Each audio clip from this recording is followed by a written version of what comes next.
साईमय सकाळ मित्रांनो, आज आपल्या मायकोपती शिर्डी साई पालखीचा दिवस 8वा. सिन्नर ते सायालेगाव.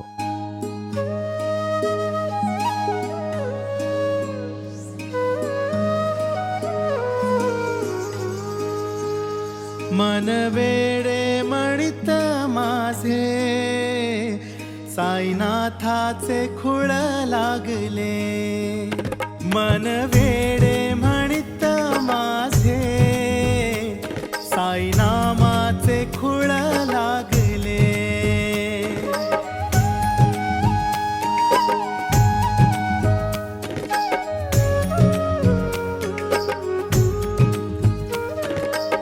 श्रद्धा सबुरी हा साई मंत्र, श्रद्धेत माया लाभे होशी अनंत.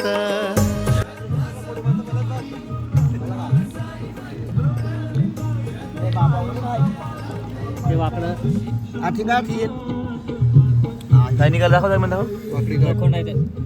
कोट आहे हात वाटा लोखंड आहे. कोट आहे बोल ना कोट आहे.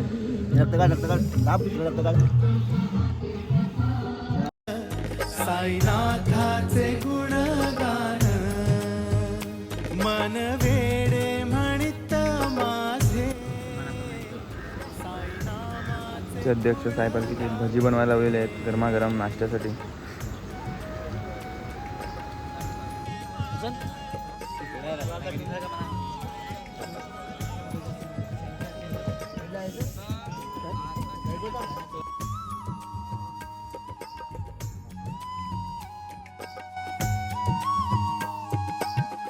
बाबा साई, भोला साई, अल्ला साई, मौला साई.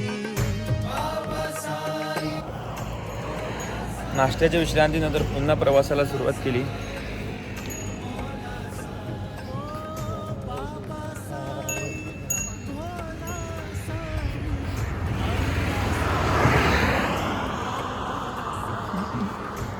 काम 25 झालेलं आहे आता. काय बोलू नको रे, काम पडते वगैरे. कंडिशन खराब आहे.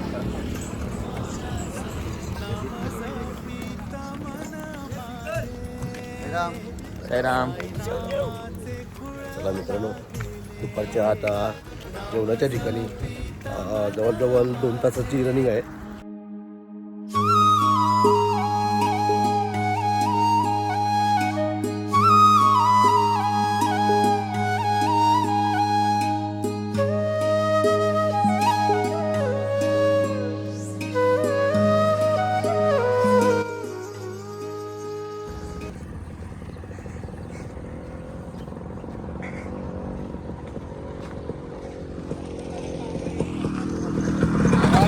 जय राम.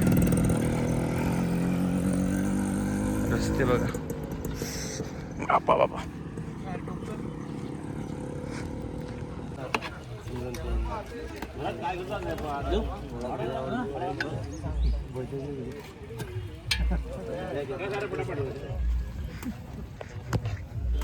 खालुडी माणसं इकडे बसलेले आहेत.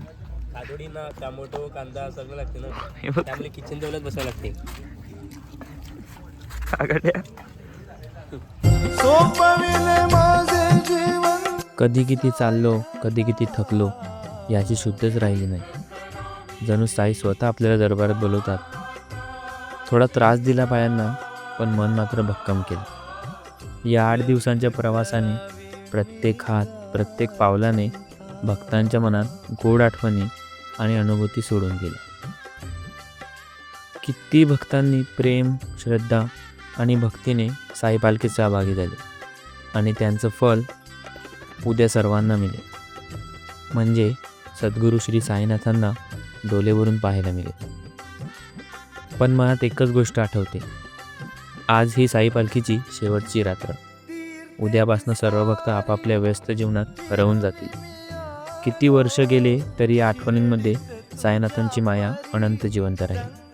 ही आठवण मनात अशी घर करते की वारी खरंच जणू आपल्याला आपल्या गुरुकडे, आपल्या श्रद्धेकडे, आपल्या आत्म्याकडे नेते. वर्षभर आपण वेगवेगळ्या जगात हरवलो तरी या क्षणाची आपल्याला हृदयात भरभरून ऊब दिली जाते. या 8 दिवसांच्या प्रवासाने या भक्तांच्या प्रेमाने या शेवटच्या साईमयी रात्रीने मनाला एक वेगळंच समाधान दिले. आणि उद्या जेव्हा साईनाथांचे दर्शन होईल ते क्षण नक्कीच अविस्मरणीय असतील. साईराम. चिंता